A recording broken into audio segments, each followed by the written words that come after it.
Dr. Kalen Van sighed as he brushed a layer of cosmic dust from the ancient console, revealing yet another incomprehensible set of symbols that meant absolutely nothing to his current research. 3 weeks in the forgotten Zaltar archives on the nearly dead planet Xylos, and he had found precisely 0 records of the Minorian Trade Accord, the dry historical event his dissertation desperately needed to reference. Another thrilling day in the glamorous life of a cosmic linguist, he muttered to himself, his voice echoing through the cavernous, silent archive hall. The archives stretched around him like a mausoleum to knowledge, vast, ancient, and largely defunct. Weak light pulsed from old control panels, illuminating dust particles that hung motionless in the still air. Zaltar had once been the greatest repository of information in 3 systems, but that was centuries ago. Now it was just Kalen and the ghosts of data past. He checked his mapping device, frowning at the blinking indicator suggesting he'd covered only 60% of the West Wing. At this rate, he'd die of old age before finishing his research. The academic journal that had commissioned his paper would probably have collapsed by then, too. As he turned to move toward the next row of data storage, something caught his eye, a faint shimmer of light from behind a seemingly solid wall panel. He paused, checked his map again. There was nothing indicated in that direction. An unmapped section? Curiosity piqued despite his fatigue. Kalen approached the wall. Upon closer inspection, he noticed almost imperceptible seams in what he had assumed was solid metal. He ran his fingers along the edge, feeling a slight vibration. "Well, hello there," he murmured. "Where are you hiding?" After 10 minutes of careful examination, he found a small depression that, when pressed, caused the panel to slide sideways with a sound like exhaled breath.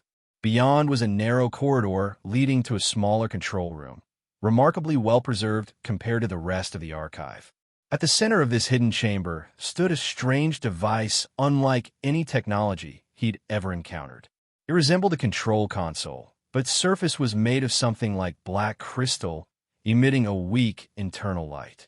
Symbols flowed across its surface, constantly transforming, following no grammatical logic Kalen could recognize despite his extensive linguistic training. "Time!"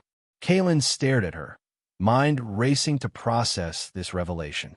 "I'm Dr. Kalen Vance, cosmic linguist and historian. I was just researching the Minorian Trade Accord. I swear I had no idea."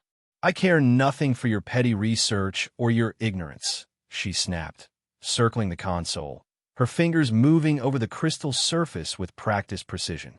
"The damage is done. The anchor is destabilized, and the containment field is weakening." The whispering grew louder. A data terminal across the room flickered, showing momentary glimpses of information that had never been stored there. "Can we fix it?" Kalen asked, trying to keep his voice steady. The alien woman paused, her luminous eyes studying him with cold calculation. "I should kill you for what you've done," she said matter-of-factly. Kalen swallowed hard. That wouldn't solve the problem, though, would it?" A moment of silence stretched between them, broken only by the unsettling whispers and the intermittent hum of the device. "No," she admitted finally. "It would not." She straightened her posture, decision made. "And you may possess the only functional vessel to leave this place. I require transport." "My research ship?" Kalen asked, surprised. "The Wanderer is hardly state-of-the-art. It will have to suffice." She gestured imperiously toward the door. "Follow me and touch nothing else. The archives are becoming temporarily unstable. Step exactly where I step." As they moved through the corridors, Kalen struggled to keep pace with her. "I don't even know your name," he ventured. She didn't look back. "Serafina," she answered after a pause, the name sounding strangely formal, as though unused for a very long time. "What exactly are these temporal phages?" Kalen asked as they navigated corridors that seemed subtly different from when he had walked them earlier. Serafina stepped carefully around a section of floor that appeared normal to Kalen, but clearly concerned her. "They exist between dimensions. They have no fixed physical form. They manifest as ripples in the space-time structure, drawn to instability and paradoxical events. Your activation of the anchor is like a beacon to them." And you were guarding them? Kalen guessed. I was part of a containment protocol, she replied cryptically. The last part, it seems. The instability in the archive was worsening. Hallways stretched impossibly long, then snapped back to normal dimensions. Ghostly images, people in strange clothing, unfamiliar devices, scenes from what might be past or future, flickered briefly into existence before dissolving. At one point, gravity briefly reversed, causing them to scramble against the ceiling before it normalized. Serafina reacted with practiced ease, activating something in her armor that created a localized gravitational field around her. She grudgingly extended it to include Kalen. "Thank you," he gasped when they were firmly on the floor again. "Your death would inconvenience me at this point," she replied coldly. Despite her hostility, Kalen found himself surprisingly useful during their escape. When they encountered a section of corridor that seemed to loop back on itself endlessly, it was his knowledge of the archive layout that allowed them to identify the correct exit despite visual distortions. At another juncture, a temporal surge caused multiple versions of the same intersection to overlay each other. Kalen noticed patterns in the symbolic logic of the architectural inconsistencies. "There," he pointed. "That doorway is the constant across all variations. The others are temporal echoes." Serafina gave him an appraising look, but said nothing as she led them through the indicated door. As they progressed, the nature of their forced partnership became clearer. Kalen was nervous but analytical, using dry humor to cope with the situation, while observing everything with surprising acuity. Serafina carried herself with stoic determination, bearing the weight of what seemed like millennia of responsibility. Her knowledge was profound, but possibly outdated concerning current technology, and beneath her cold exterior lurked hints of ancient loss. After what felt like hours navigating the increasingly unstable archive, they finally reached the docking bay where Kalen's small, outdated research vessel was stationed. Behind them, a large section of the archive collapsed into a temporal vortex, reality itself folding inward like paper into flame. Once aboard the Wanderer, Serafina immediately headed for the command console, examining the controls with a mixture of disdain and resignation. "This vessel is primitive," she stated. "It gets me where I need to go," Kalen defended, sliding into the pilot's seat. Usually, as he initiated launch procedures, Serafina outlined their plan. "We must reach a series of harmonic resonators placed throughout this sector. They can be reactivated to regenerate and strengthen the containment field before the temporal phages fully escape." "And this ship is our only option?" Kalen asked, nursing a bruised ego about his beloved, if modest, vessel. "Unfortunately," Serafina confirmed, studying the navigational systems with visible frustration. "The nearest resonator is located at an abandoned asteroid mining station in the Krell Belt. Set course immediately." The cramped quarters of the Wanderer forced them into uncomfortable proximity during the journey. Kalen attempted small talk several times, only to be met with terse replies or stony silence. Yet gradually, a form of communication developed between them. Why would anyone design navigation controls this inefficient? Serafina muttered, struggling with the ship's interface. "Because instant teleportation isn't exactly standard issue on academic research grants," Kalen replied, showing her the correct sequence. "We're limited by physical laws and budget constraints. Your species has barely outgrown stone tools," she said dismissively. "And yet somehow we managed to wake you up," Kalen countered. "Speaking of which, how long were you in that chamber?" Serafina's expression closed off. "Time is complicated near a chronal anchor, but by your calendar, approximately 3,000 years." Kalen nearly choked. 3,000? "But then your civilization must have been." "Focus on piloting this vessel," she interrupted. "The Krell Belt is notoriously difficult to navigate, even when space-time is stable." Kalen knew when to back off. Instead, he extracted information in small increments about the anchor, about the containment field, about the war with the temporal phages. Serafina revealed only what she deemed necessary, but it was enough for Kalen to begin piecing together the enormity of what they faced. The abandoned asteroid mining station loomed ahead of them, a skeletal structure half embedded in a massive rock. It floated in a region of space known for natural spatial anomalies, making approach challenging even for an experienced pilot. Those anomalies, Kalen noted as they neared, they're not just spatial, are they? They're temporal too. Serafina nodded grimly. The resonators were placed in locations where the fabric of reality was already thin. It made them more effective, but also more vulnerable. They docked at a derelict port, the magnetic clamps engaging with a shutter.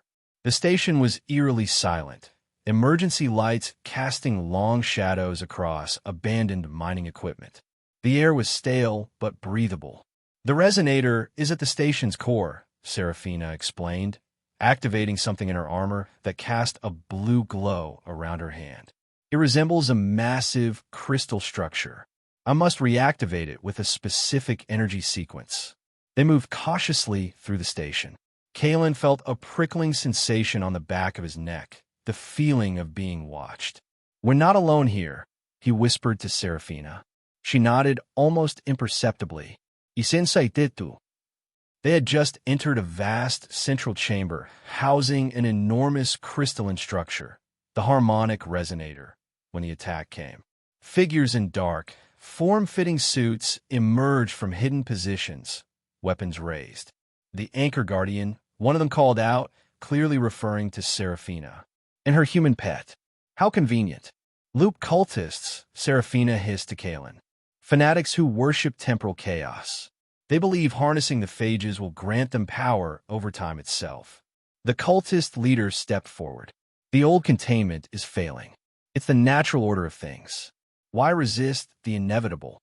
"Because your inevitable means the unraveling of reality," Serafina replied coldly. "Reality is overrated," the leader laughed, "and outdated." The cultists attacked, forcing Kalen and Serafina to take cover behind mining equipment. Serafina engaged them directly, her armor generating energy shields and her movements inhumanly fast.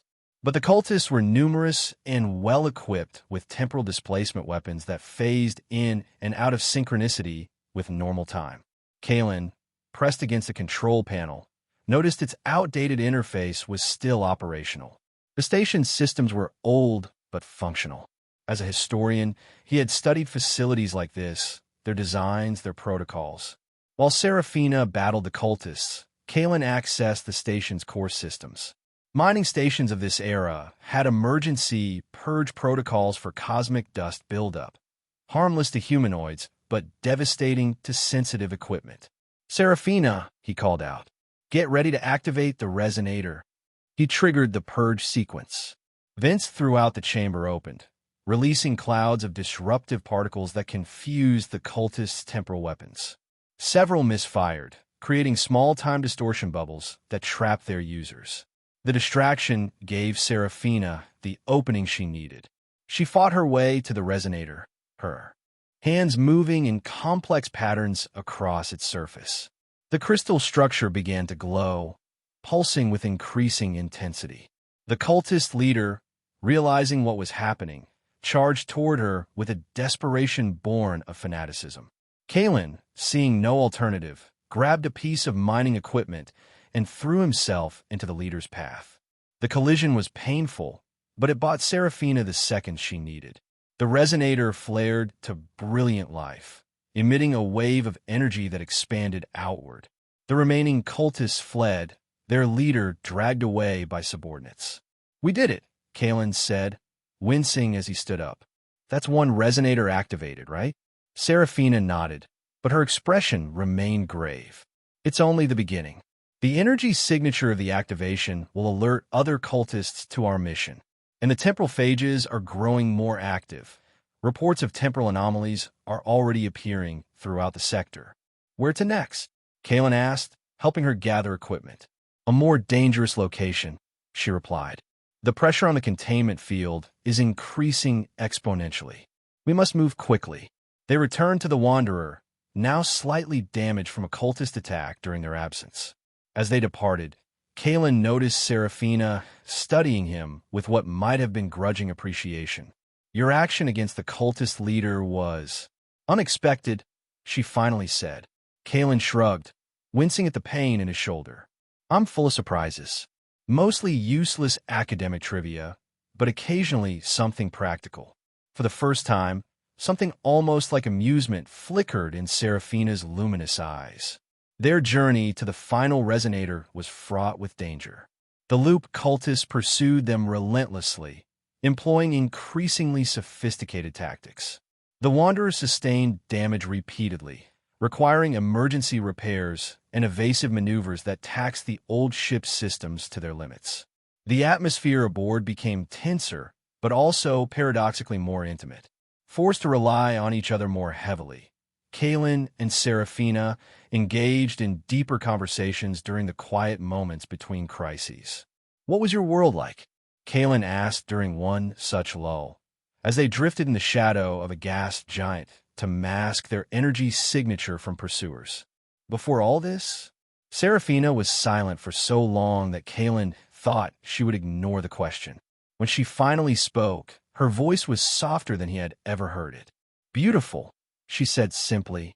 "We built cities that sang with the sunset. Our science and art were inseparable. We had achieved near immortality through biological enhancement, yet remained deeply connected to the natural cycles of the universe. What happened to them? Your people?" Her eyes dimmed slightly. "The temporal phages happened. When they first breached into our dimension, we didn't understand what we were facing. By the time we developed the containment technology, most of our worlds had been consumed." "I'm sorry," Kalen said inadequately. "The past is immutable," she replied, her voice hardening again. "Or it should be. That's what we're fighting to preserve." The final resonator was located at a site that clearly held personal significance for Seraphina, the ruins of an ancient temple on a desolate moon. As they approached, her demeanor changed. She grew both more agitated and more withdrawn, her movements sharper, her few words clipped. "This place," Kalen ventured as they landed. "It was your people's, wasn't it?"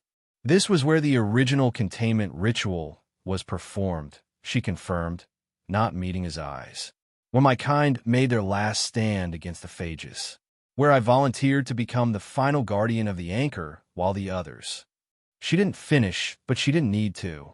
Kalen could see the weight of survivor's guilt in every line of her body.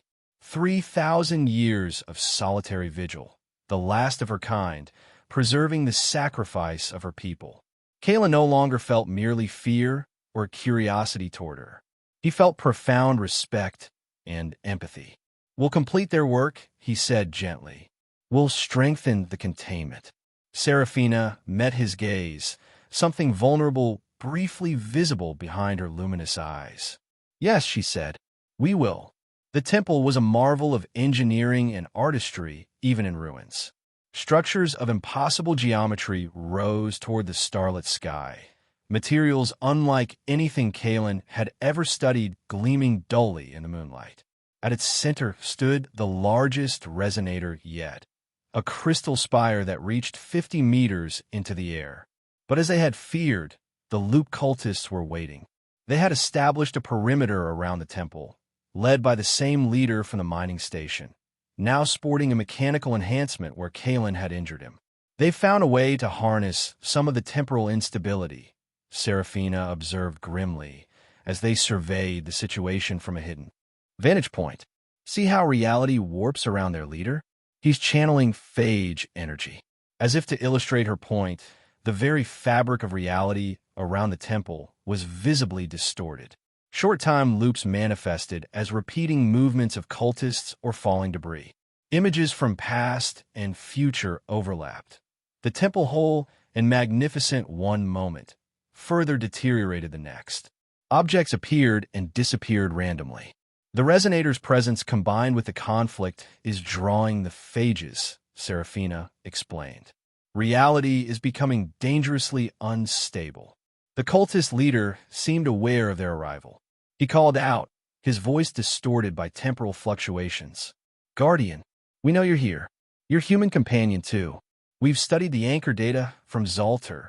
Surrender now and help us complete the great unraveling, or die with this pathetic reality. Charming options, Kalen muttered. Serafina's expression was deadly serious. The activation sequence for this resonator is extremely complex. It requires perfect precision in a space that's becoming increasingly chaotic. I must get to the central spire. I'll create a diversion, Kalen offered, surprising himself with his boldness. Serafina grabbed his arm. They'll kill you. Not if I'm clever, he replied with more confidence than he felt. And you need to focus on the resonator. That's all that matters. She studied him for a long moment, then nodded. Be careful, Kalen Vance. You've proven less useless than I initially assessed. He grinned despite the circumstances. Highest praise I've ever received. Ready? The plan was simple but risky. Kalen would use his knowledge of the temple's architecture, gleaned from his historical studies and Serafina's brief explanations, to draw the cultists away from the central spire. Meanwhile, Serafina would make a direct approach to the resonator.